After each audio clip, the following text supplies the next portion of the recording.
तो चैप्टर 8 की हम बात कर रहे थे। 8.12 और 8.4 है। अच्छा, तो 8.4 8.3 में जो रिएक्शंस हैं, यानी कि रिएक्शंस नहीं है, तो 8.4 में क्या है हमारे पास? मैकेनिज्म है न्यूक्लियोफिलिक सब्स्टिट्यूशन रिएक्शन का, यानी SN1 और SN2 रिएक्शंस। और इसी में ही आपके पास ग्रिग्नार्ड रिएजेंट भी है, और ग्रिग्नार्ड रिएजेंट के अलावा इसी में ही एलिमिनेशन रिएक्शन भी है। यानी कि जो 8.3 है इस चैप्टर से वो रिमूव किया गया है, और 8.3 जो है वो रिएक्शंस ऑफ अल्काइल हैलाइड है मेरे ख्याल से। हाँ, general reactions of alkyl halide, जहां तक मेरा ख्याल बोल रहा है जनरल रिएक्शंस हैं। न्यूक्लियोफिलिक सब्स्टिट्यूशन की इनडायरेक्ट प्रॉब्लम्स हटा दी गई हैं शायद। नहीं, हाँ, इनडायरेक्ट प्रॉब्लम्स नहीं आएंगी, बट SN1 और SN2 शामिल है। तो अब हम क्विक रिव्यू करते हैं। और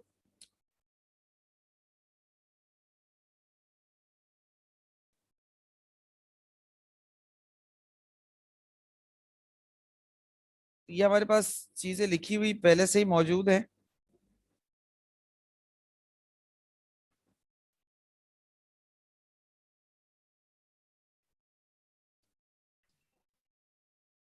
अच्छा जी, अल्काइल हैलाइड्स क्या है बेटा? मैं वर्बली आपको सारी चीजें एक्सप्लेन कर रहा हूँ, लिखी हुई ऑलरेडी आपके पास मौजूद है, मैं दोबारा लिख भी नहीं रहा। तो अल्काइल हैलाइड्स हमारे पास किसे कहा जाता है? हेलोजन डेरिवेटिव्स ऑफ अल्केन को जो है वो अल्काइल हैलाइड कहा जाता है। हेलोजन डेरिवेटिव ऑफ अल्केन से क्या मुराद है? जैसे यहाँ एग्जांपल में देख सकते हो कि ये मीथेन है, अल्केन फैमिली का पहला मेंबर।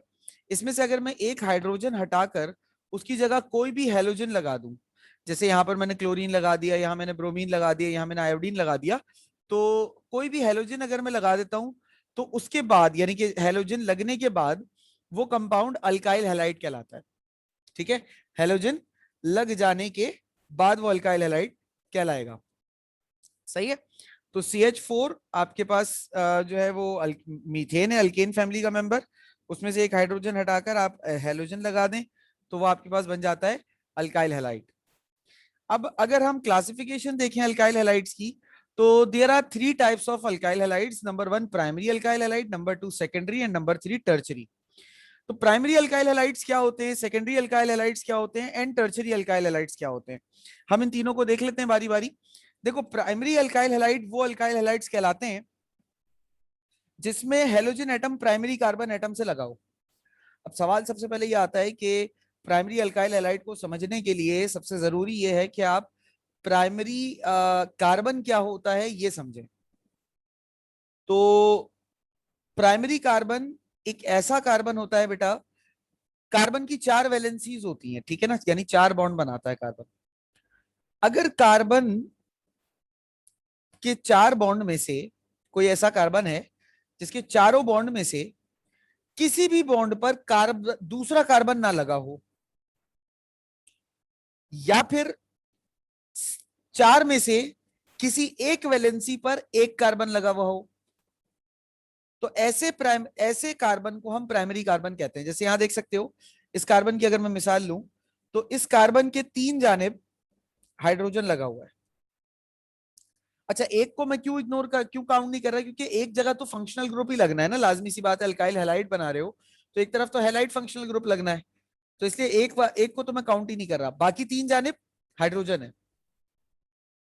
या फिर ऐसा हो कि तीनों जानिब हाइड्रोजन हो, या तीनों में से किसी एक जानिब कार्बन हो, बाकी 2 हाइड्रोजन हो, तो ऐसे कार्बन को हम प्राइमरी कार्बन कहते हैं। और अगर उसके साथ हेलोजन लग जाए तो वो प्राइमरी अल्काइल हैलाइड है। कुछ बात समझ में आई?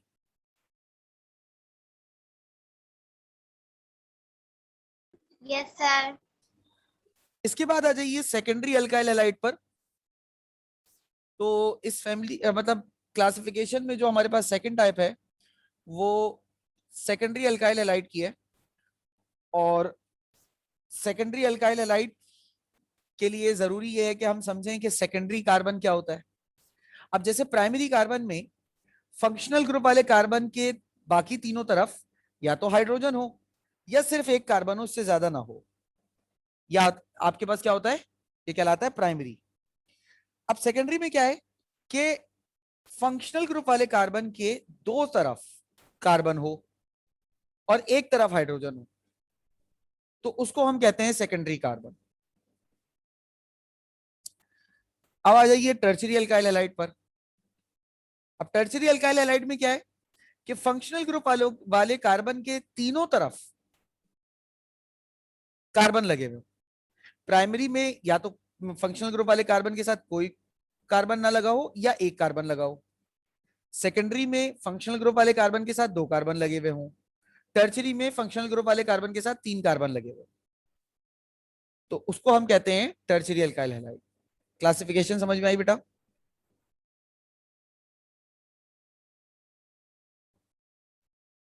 बेटा जी क्लासिफिकेशन सर। समझ में आई? ओके। अच्छा, नॉमेनक्लेचर का रूल क्या है? नॉमेनक्लेचर का रूल ये है कि आपने सबसे पहले लॉन्गेस्ट कार्बन चेन सिलेक्ट करनी है। मैं डायरेक्ट आईयूपीएसी बता रहा हूँ, लॉन्गेस्ट कार्बन चेन सिलेक्ट करनी है। नंबरिंग आप वहां से करेंगे बेटा जहां से आपको हेलोजन करीब पड़ रहा हो। ठीक है, जहां से हेलोजन करीब पड़ेगा वहां से आप नंबरिंग करेंगे। नाम देने का तरीका क्या है? पहले हेलोजेंस के नाम आएंगे अल्फाबेटिक ऑर्डर में, उसके बाद ब्रांच का नाम आएगा अल्फाबेटिक ऑर्डर में, और आखिर में जो टोटल आपके पास चेन है उसका नाम आ जाएगा।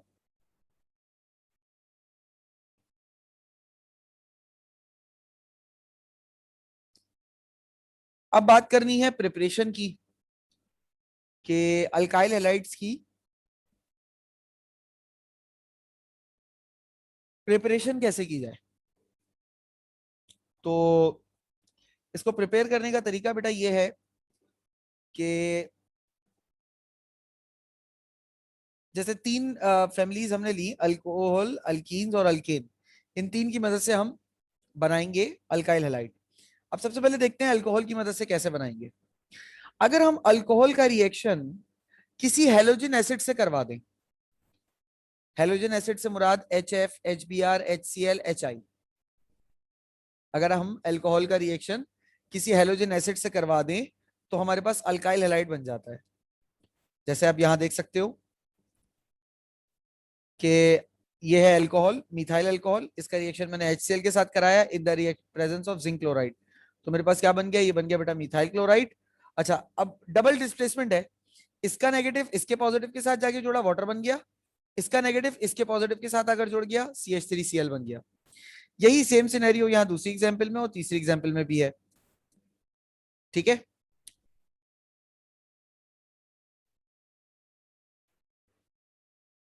अच्छा यहाँ एक चीज मैंने आखिर में एक स्टेटमेंट लिखी है कि इस केस में primary alcohol primary alkyl halide देता है, secondary alcohol secondary alkyl halide देगा, और tertiary alcohol tertiary alkyl halide देगा। यानी आप जिस तरह का अल्कोहल लोगे आपका अल्काइल हैलाइड भी उसी तरह का बनेगा। ठीक है, अच्छा अब देखिए अल्कोहल से ही बनाने का तरीका। लेकिन पिछली बार में हम अल्कोहल का रिएक्शन करवा रहे थे हेलोजन एसिड्स के साथ, अब की बार हम अल्कोहल का रिएक्शन करवा रहे हैं SOCl2 के साथ, और ये कंपाउंड है बेटा जिसका नाम है थायोनाइल क्लोराइड। अच्छा, कंपाउंड थायोनाइल क्लोराइड के साथ जब अल्कोहल का रिएक्शन होता है तो ये reaction in the presence of pyridine होता है। पायरेडीन एक खास किस्म का केमिकल होता है बेटा जो एंटीसेप्टिक्स बनाने में इस्तेमाल होता है, जैसे पायोडीन वगैरह। वो पायरेडीन नाम का कंपाउंड होता है। तो पायरेडीन की प्रेजेंस में अगर थायोनाइल क्लोराइड का रिएक्शन हम करवा दें अल्कोहल के साथ तो अल्काइल हैलाइड बनता है, sulphur dioxide. Sulphur dioxide gas बनती है और हेलोजन एसिड हमारे पास रिलीज हो जाता है। Is this clear?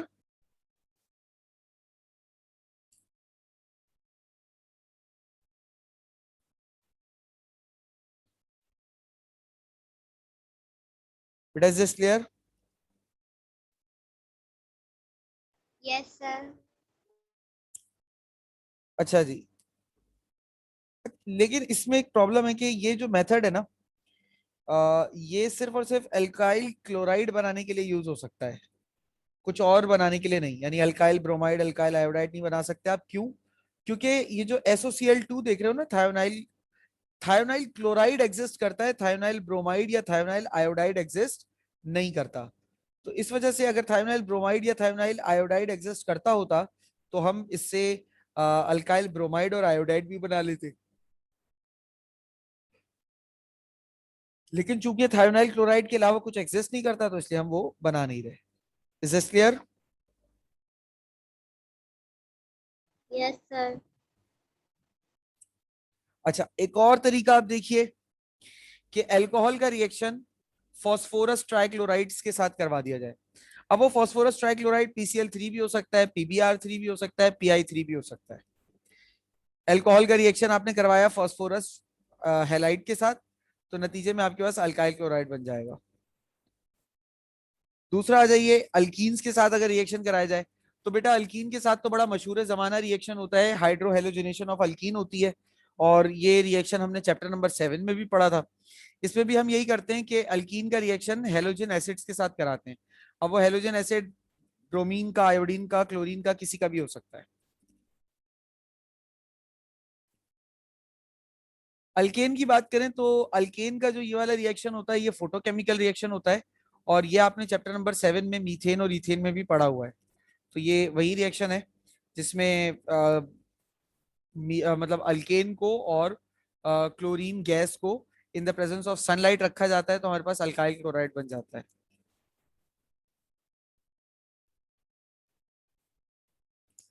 अब बात कर लेते हैं रिएक्शंस की।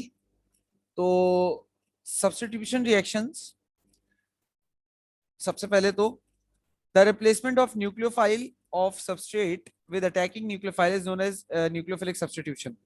मतलब कोई एक मॉलिक्यूल है, उस मॉलिक्यूल का न्यूक्लियोफाइल हट जाए और उस न्यूक्लियोफाइल की जगह कोई दूसरा न्यूक्लियोफाइल आकर लग जाए, तो इस अमल को हम कहते हैं एसएन रिएक्शन। ठीक है।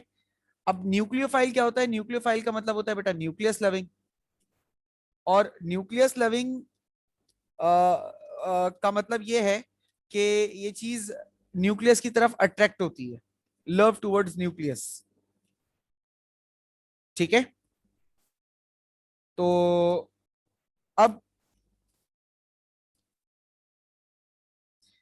दो टाइप्स हैं एसएन रिएक्शंस की, SN2 और SN1। SN2 reaction bimolecular reaction substitution reaction कहलाता है।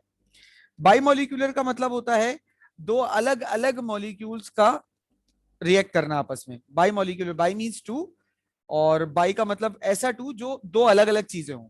डाई मतलब सेम, दो हैं लेकिन सेम है। बाई मींस दो हैं लेकिन अलग अलग है। अच्छा, ये जो SN2 रिएक्शन है, SN2 रिएक्शन आपके पास वन स्टेप रिएक्शन होता है। ठीक है। और दो मॉलिक्यूल्स इसमें रेट डिटर्मिनेशन मिनेटिंग स्टेप में हिस्सा लेते हैं। अब जैसे यहां पर देखो अल्काइल हैलाइड का रिएक्शन, ये मिथाइल क्लोराइड मैंने लिया, इथाइल क्लोराइड सॉरी, इसका रिएक्शन सोडियम हाइड्रोक्साइड के साथ कराया। अब देखो सोडियम हाइड्रोक्साइड में OH न्यूक्लियोफाइल है और अल्काइल हैलाइड में क्लोरीन न्यूक्लियोफाइल है, लेकिन OH is more powerful nucleophile than Cl। तो OH क्या करता है, Cl को उसकी जगह से हटाकर खुद लग जाता है और Cl आपके पास अलग हो जाता है। ये कहलाता है सबस्ट्रेट जिसके ऊपर एडिंग हो रही होती है, और मतलब जिसके ऊपर कोई चीज ऐड होती है, और ये जो है आपके पास ये अटैकिंग ग्रुप यानी अटैक करने वाला मॉलिक्यूल है। अब इसका जो मैकेनिज्म है वो इस तरीके से है कि OH यहाँ पर बॉन्ड बनाने की कोशिश करता है और क्लोरीन का बॉन्ड यहाँ टूट रहा होता है, यानी कि at the same time OH का बॉन्ड बन रहा होता है और क्लोरीन का बॉन्ड टूट रहा होता है। इसे इस स्टेट को हम कहते हैं ट्रांजिशन स्टेट, मॉलिक्यूल की ट्रांजिशन स्टेट। क्लोरीन निकल जाता है और आखिर में आपके पास सिर्फ OH लगा हुआ रह जाता है। अब कुछ खास पॉइंट्स है इस रिएक्शन के। पहली बात तो ये वन स्टेप रिएक्शन है, एक स्टेप में पूरा हो जाता है। दूसरी बात, न्यूक्लियोफाइल डायरेक्टली मॉलिक्यूल के ऊपर अटैक करता है। ठीक है। प्रोडक्ट जो है हमेशा आपके पास ट्रांजिशन स्टेट से गुजर के बनती है, और किसी भी ऐसे रिएक्शन का जो रेट आप मालूम करोगे तो रेट डिपेंड करता है दो चीजों पर। एक तो आपके पास कितना ज्यादा अल्काइल हैलाइड के मॉलिक्यूल है, और दूसरा कितने ज्यादा आपके पास न्यूक्लियोफाइल है। ऑब्वियस सी बात है, जितने ज्यादा अल्काइल हैलाइड और न्यूक्लियोफाइल होंगे बेटा रेट उतना ज्यादा होगा, रिएक्शन उतना स्पीड से होगा, उतना ज्यादा प्रोडक्ट बनेगा आपके पास। और अमूमी तौर पे ये जो रिएक्शंस हैं ये नॉन पोलर सॉल्वेंट्स में कराए जाते हैं। ठीक है। अगर आप बिना सॉल्वेंट के कराना चाहो तो बिना सॉल्वेंट के भी करा सकते हो, और सॉल्वेंट के साथ कराना चाहो तो नॉन पोलर सॉल्वेंट लेना पड़ता है। और SN2 रिएक्शन हमेशा प्राइमरी अल्काइल हैलाइड में होता है, याद रखना। इसके बाद आ जाइए SN1 रिएक्शन में। तो SN1 reaction SN2 bimolecular substitution था, SN1 जो है वो यूनिमोलिकुलर सब्स्टिट्यूशन है। 2 का मतलब बाईमोलिकुलर, 1 का मतलब यूनिमोलिकुलर, यानी कि इसमें एक मॉलिक्यूल के ऊपर ही पूरे के पूरे रिएक्शन का जो रेट है ना वो डिपेंड करेगा। अच्छा, किस तरीके से आप जरा देखते हैं। पहली बात तो ये कि ये जो SN1 मैकेनिज्म है ये प्राइमरी में नहीं होता, ये सिर्फ टर्चरी में होता है। सवाल ये कि सर टर्चरी में ही क्यों होता है? बेटा उसकी वजह ये होती है कि टर्चरी कार्बन के चारों तरफ जो ग्रुप्स लगे होते हैं ना वो बल्की ग्रुप्स होते हैं, जिसने सेंटर कार्बन के ऊपर न्यूक्लियोफाइल के अटैक को रोका हुआ होता है। जैसे यहाँ देख सकते हो चारों तरफ से पैक हुआ हुआ है सेंटर का कार्बन एटम। तो आने वाला न्यूक्लियोफाइल कहाँ से अटैक करेगा? अच्छा, किसी के जहन में सवाल है कि सर यहाँ क्लोरीन वाली साइड से अटैक कर ले। तो बेटा क्लोरीन वाली साइड से तो अटैक कर ही नहीं सकता, क्योंकि क्लोरीन इटसेल्फ एक न्यूक्लियोफाइल है। तो इसी साइड से सेम न्यूक्लियोफाइल मतलब एक और न्यूक्लियोफाइल का अटैक होना नामुमकिन है। तो इसमें क्या होता है, दो स्टेप्स होते हैं इसमें। पहले स्टेप में क्या होता है कि ये जो अल्काइल हैलाइड का मॉलिक्यूल होता है ये पोलर सॉल्वेंट की प्रेजेंस में दो हिस्सों में टूट जाता है, यानी कि इसमें से क्लोरीन अलग हो जाता है और कार्बोनियम पॉजिटिव आयन बन जाता है। अब इसकी वजह से क्या होता है कि जो सामने का हिस्सा होता है ये ओपन हो जाता है अगले न्यूक्लियोफाइल के लगने के लिए। तो अगले स्टेप में OH आकर इसके साथ जुड़ जाता है। अब दो स्टेप में से पहला जो स्टेप है वो स्लो स्टेप होता है और दूसरा स्टेप फास्ट होता है। हमेशा याद रखना बेटा, किसी भी रिएक्शन की अगर आपको रेट मालूम करना है ना, तो जो स्टेप स्लो होता है ना रेट उसके ऊपर डिपेंड करता है। फास्ट स्टेप पे कभी भी रेट डिपेंड नहीं करता। अच्छा, क्यों सर ये इस पे क्यों नहीं डिपेंड कर रहा? भाई देखो एक बात मुझे बताओ, यहाँ पे हमें क्या नजर आ रहा है कि न्यूक्लियोफाइल जो है वो कार्बोनियम के साथ जाके जुड़ रहा है। सही है, यानी कि जितने ज्यादा कार्बोनियम होंगे रिएक्शन के इम्कानात और गुंजाइश उतनी ज्यादा होंगी, और जितने कम कार्बोनियम होंगे रिएक्शन के इम्कानात और गुंजाइश उतनी कम होगी। यही वजह है, यानी कि पहले स्टेप पे रेट डिपेंड कर रहा है। अब जितने ज्यादा कार्बोनियम आयन पहले स्टेप में बनेगा रेट उतना ज्यादा होगा। अब इसके बेसिक पॉइंट्स देख लो कि ये 2 स्टेप रिएक्शन है, अटैक जो है वो डायरेक्टली नहीं होता, रेट ऑफ रिएक्शन जो है वो आ, सिर्फ अल्काइल हैलाइड पर डिपेंड करता है, और प्रोडक्ट जो है वो कार्बोनियम स्टेज के जरिए बनती है। पिछले वाले में ट्रांजिशन स्टेट होती है, इसमें कार्बोनियम आयन आता है, और ये रिएक्शन हमेशा पोलर सॉल्वेंट्स में कराए जाते हैं।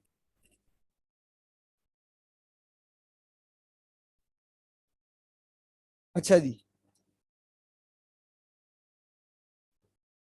अब आ जाइए सेकेंडरी अल्काइल हैलाइड पे। तो सेकेंडरी अल्काइल हैलाइड दोनों तरह की रिएक्शन शो कर सकता है, SN1 भी और SN2 भी। डिपेंड करता है कि आपने उसको कंडीशंस कैसी दी हुई है। जिस तरह की कंडीशंस आप उसे प्रोवाइड करोगे वो उस तरह का रिएक्शन रिएक्शन आपको शो करेगा। इसके बाद आ जाइए बेटा एलिमिनेशन रिएक्शन, इसको हम बीटा एलिमिनेशन रिएक्शन भी कहते हैं। एलिमिनेशन रिएक्शन बेटा एक ऐसा रिएक्शन होता है। अच्छा, अभी तक किसी को कोई सवाल तो नहीं है?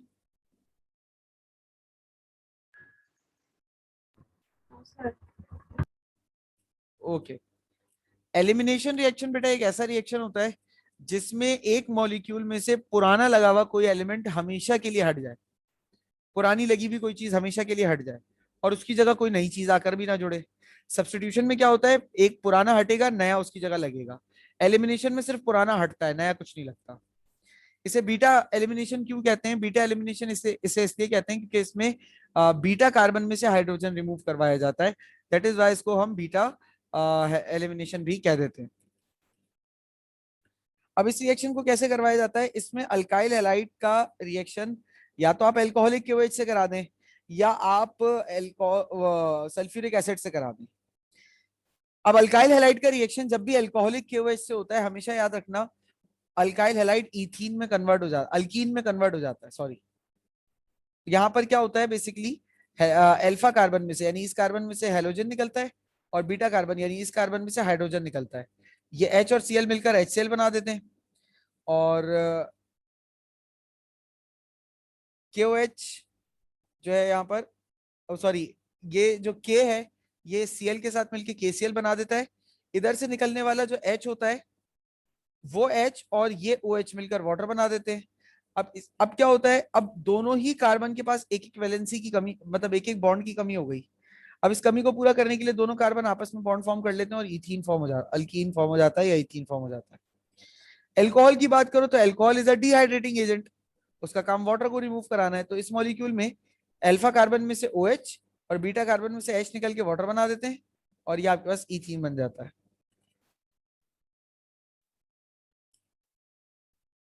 अब एलिमिनेशन आपके पास दो तरह के होते हैं बेटा।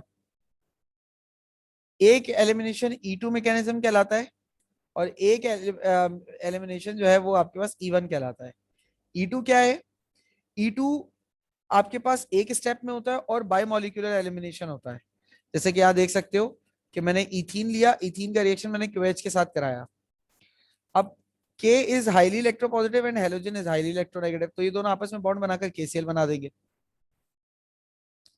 अच्छा, अब इधर से आने वाला OH और इस तरफ से आने वाला H, ये दोनों मिलकर वाटर बना देंगे। अब क्या बचा आपके पीछे? ये दोनों बच गए, इन दोनों को आपस में जोड़ दीजिए।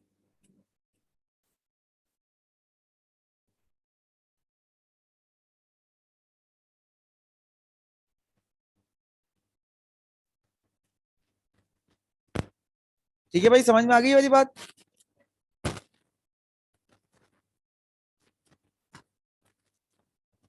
बेटा बात समझ में आई? Yes sir. ये आपके पास काइनेटिक्स की बात करें तो एक स्टेप में रिएक्शन हो रहा है और रेट डिपेंड कर रहा है अटैकिंग ग्रुप पर और सबस्ट्रेट दोनों पर। जैसे SN2 था वैसे ही E2 होता है। अब E1 पे आ जाओ। अब E1 क्या आपके पास यूनिमोलिकुलर सब्स्टिट्यूशन है, यानी कि एक मॉलिक्यूल रिमूव होगा। अब इसमें आपने अल्काइल हैलाइड लिया, टर्शियरी अल्काइल हैलाइड, इसको पोलर सॉल्वेंट में डाला जो कि स्लो स्टेप है, रेट डिटर्मिनेशन स्टेप भी यही है। तो इसमें क्या बना? Carbonium ion. अब एक तरफ तो बन गया कार्बोनियम आयन, दूसरी तरफ क्या होगा? कोई नया आकर नहीं लगेगा, बल्कि ये जो बीटा हाइड्रोजन है, तीन बीटा मतलब तीन कार्बन है, तीनों बीटा कार्बन है।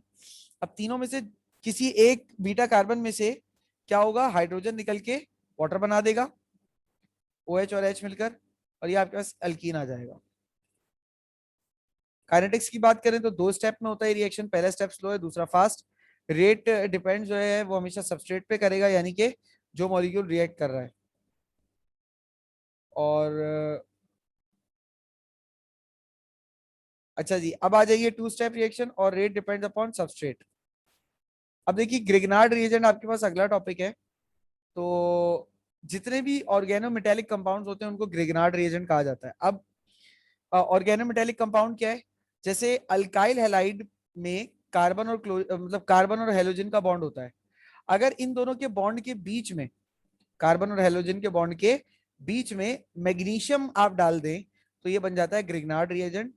और इसकी कुछ एग्जांपल आप देख भी सकते हो अपने सामने। Methyl magnesium chloride, methyl ethyl magnesium iodide, tertiary butyl magnesium bromide. ठीक है, ये तीन हमारे पास यहाँ की एग्जांपल्स हो गई।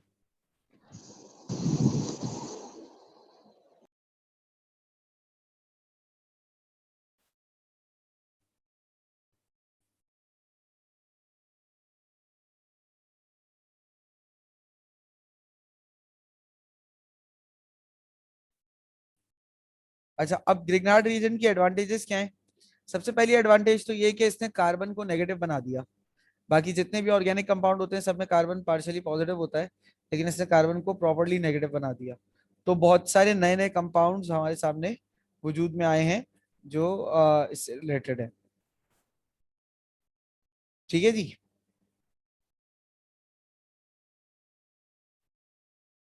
ज्यादातर जो ऑर्गेनिक आपके पास, कहाँ ये वाली बात तो हो गई, यही है। अब देखो, इसमें कार्बन पार्शियली नेगेटिव है, इसमें कार्बन पार्शियली नेगेटिव है। ठीक है, तो ये कार्बन बाकी जो ऑर्गेनिक कंपाउंड्स थे वो पॉजिटिवली चार्ज थे और बहुत लिमिटेड रिएक्शंस देते थे, यानी कि 50% रिएक्शन देंगे जिसमें वो प्लस चार्ज की तरह बिहेव कर रहा है। और माइनस साइन कब लगता था बेटा? जब लगता था जब वो इंजी भाई की तरह बिहेव, इंजी इंजमामुल, क्या बोल रहा हूँ मैं? हाँ जी। तो एप्लीकेशन की बात हो रही थी ग्रिग्नार्ड रिएजेंट के, सॉरी। तो पार्शियली नेगेटिव अगर कार्बन हो जाए तो ये एक बड़ी एप्लीकेशन है, क्योंकि इसके अलावा 50% जो हमारे ऑर्गेनिक कंपाउंड्स होते हैं, मतलब पहले ये तस्वुर था कि ऑर्गेनिक कंपाउंड्स ऐसे होंगे जिनमें कार्बन पार्शियली पॉजिटिव होगा। सही है। ग्रिग्नार्ड रिएजेंट के वजूद में आने के बाद हमें पता चला कि नहीं भाई, कार्बन पार्शियली नेगेटिव भी हो सकता है। तो आधी जो कंपाउंड्स ऑर्गेनिक हमें पता चले हैं वो ग्रिग्नार्ड रिएजेंट के वजूद के बाद ही पता चले। तो अब ग्रिग्नार्ड रिएजेंट कैसे बनता है भाई? अल्काइल हैलाइड के अंदर alkyl halide in the presence of dry ether लेके उसमें मैग्नीशियम डाल देते हैं तो ग्रिग्नार्ड रिएजेंट बन जाता है। खाना क्या पका है अम्मा? माइक बंद करो। क्या?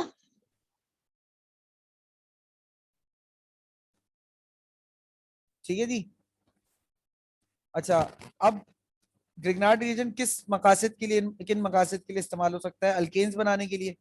आप देख लो, ग्रिग्नार्ड रिएजेंट को पानी के साथ रिएक्ट कराओ, अल्कोहल के साथ रिएक्ट कराओ, ठीक है, आप HCl के साथ रिएक्ट कराओ, तीनों ही सूरतों में आपको एंड प्रोडक्ट क्या मिलेगा? अल्केन। ये अल्केन बना, अल्केन बना, अल्केन बना, ठीक है। इसी तरीके से अल्केन बनाने का एक तरीका, मतलब हायर अल्केन यानी थोड़े बड़े चेन के अल्केन बनाने हो तो आप ग्रिग्नार्ड रिएजेंट का रिएक्शन अल्काइल हैलाइड के साथ या अल्काइल अमाइन के साथ करा दें। तो दोनों ही सूरतों में आपके पास अल्केन्स ही बनते हैं। यानी कि अल्केन बनाने के हमारे पास 5 तरीके आ गए ग्रिग्नार्ड रिएजेंट से: water, alcohol, halogen acid, alkyl halide itself and alkyl amine. इन सबसे अगर ग्रिग्नार्ड रिएजेंट का रिएक्शन होगा तो क्या बनेगा? अल्केन बनेगा। उसके अलावा कार्बोक्सिलिक एसिड, अगर ग्रिग्नार्ड रिएजेंट का रिएक्शन कार्बन डाइऑक्साइड के साथ करा दिया जाए, कौन सी कार्बन डाइऑक्साइड? सॉलिड, जिसे आप ड्राई आइस भी कहते हो, सही है ना? तो एसिटिक एसिड यानी कि विनेगर यानी कि CH3COOH फॉर्म हो जाता है। अच्छा, अब अल्कोहल्स के अंदर है, अगर हम ग्रिग्नार्ड रिएजेंट का रिएक्शन कीटोन से कराएंगे तो टर्चरी अल्कोहल बनेगा, एल्डिहाइड से कराएंगे तो सेकेंडरी अल्कोहल बनेगा, और अगर हम प्राइमरी अल्कोहल बनाना चाहते हैं तो फॉर्मल्डिहाइड से रिएक्शन कराएंगे ग्रिग्नार्ड रिएजेंट का, तो हमारे पास प्राइमरी अल्कोहल बन जाएगा। याद रखना, कीटोन के साथ टर्चरी, बाकी एल्डिहाइड्स के साथ, फॉर्मल्डिहाइड के अलावा बाकी एल्डिहाइड्स के साथ रिएक्ट कराओगे तो सेकेंडरी अल्कोहल, और अगर फॉर्मल्डिहाइड के साथ रिएक्ट कराओगे तो प्राइमरी अल्कोहल। ये आपके पास होगा, और इसी के साथ आपकी चैप्टर नंबर 8 की थ्योरी कंप्लीट हो जाती है। देते हैं किट के एमसीक्यूज पर।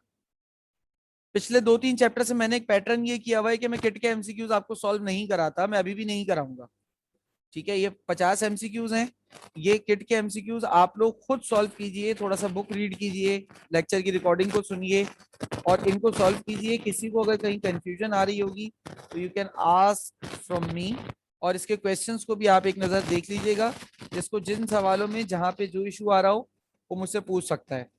बाकी जैसे कि पिछले चैप्टर्स में भी हुआ, इस चैप्टर में भी हर चैप्टर की मैं आंसर की एमसीक्यूज की अपलोड कर देता हूँ। कुछ स्टूडेंट को, एक स्टूडेंट हमारी सॉल्व करके भेज देती हैं, तो ज़रा ये आसानी हो जाती है, वरना मुझे मेहनत करनी पड़े। तो अगर आप इस आंसर की का वेट कर रहे हैं तो थोड़ा सा वेट कर लीजिएगा, जब मेरे पास आंसर की आ जाएगी तो मैं आपको भेज दूंगा, लेकिन टिल देन कोशिश कीजिएगा कि आप लोग तब तक इसको ज़रा सॉल्व कर सकें प्लीज, ठीक है। कोई सर मेरे सवाल? पास सॉल्व हुआ है, मैं आपको सेंड कर दूंगी। ओके बेटा, कर देना, ठीक है। बाकी लोग प्लीज जरा इसको सॉल्व कीजिएगा, मैं आज ये अपलोड नहीं करूंगा आंसर कीज, इसकी कल करूंगा। मुझे ये बता दें, अगर किसी को कोई सवाल नहीं है, पूछना नहीं है, तो क्लास ऑफ कर दूं, या कोई बात है तो फिर बात कर सकते हैं हम, कोई इशू नहीं है।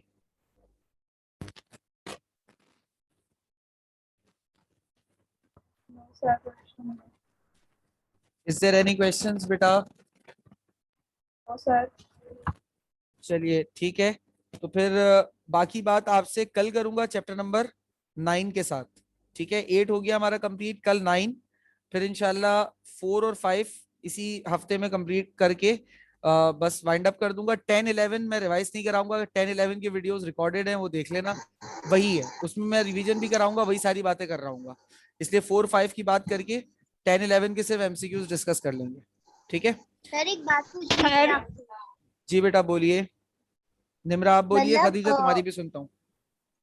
ये पेपर के लिहाज से सबसे ज्यादा मतलब इम्पोर्टेंट मतलब कौन सी चीजें जिसको हमें देखनी चाहिए, मतलब बहुत ज्यादा मतलब चैप्टर्स जिनसे तैयारी करनी चाहिए? मेरे हिसाब से ऑर्गेनिक के रिएक्शंस मत छोड़ना, पेपर फंस जाएगा। सबसे पहली चीज तो ये सुन लो, ऑर्गेनिक के रिएक्शंस कॉन्सेप्चुअली आपको बहुत अच्छे आने चाहिए, वरना पेपर फंसेगा, पहली बात। दूसरी बात ये कि अगर इंपॉर्टेंट चैप्टर्स की बात करो तो 9, 8, 7 ये 3 चैप्टर्स ऑर्गेनिक के लिहाज से बहुत ज्यादा इंपॉर्टेंट है, और मतलब अगर ये 3 चैप्टर आप कर लेते हैं तो आपका क्वेश्चन आंसर्स का तो पेपर हो जाएगा। एमसीक्यूज फंस सकते हैं, लेकिन क्वेश्चन आंसर सारे निकल जाएंगे। अच्छा, इनऑर्गेनिक की बात करें तो इनऑर्गेनिक में 4 और 3 और 2, ये 3 चैप्टर्स हैं जिनको अगर आप कर लें तो आपका पेपर हो जाएगा, मतलब शॉर्ट क्वेश्चन आंसर्स और लॉन्ग एमसीक्यूज के लिए तो आपको पता है कि आपको पूरा ही पढ़ना पड़ेगा, ठीक है। और कोई बात खदीजा, बोलो, कुछ कह रही थी। 7 की टैली करवा दिएगा। भेजे तो हैं ग्रुप पे मैंने कल। कब भेज दिए? नहीं भेजे क्या? चलो मैं अभी भेज देता हूँ, ठीक है। और कोई बात?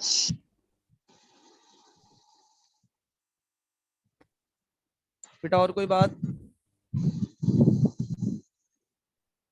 चले फिर बाकी बात फिर नेक्स्ट क्लास में करते हैं, तब तक के लिए अल्लाह हाफिज।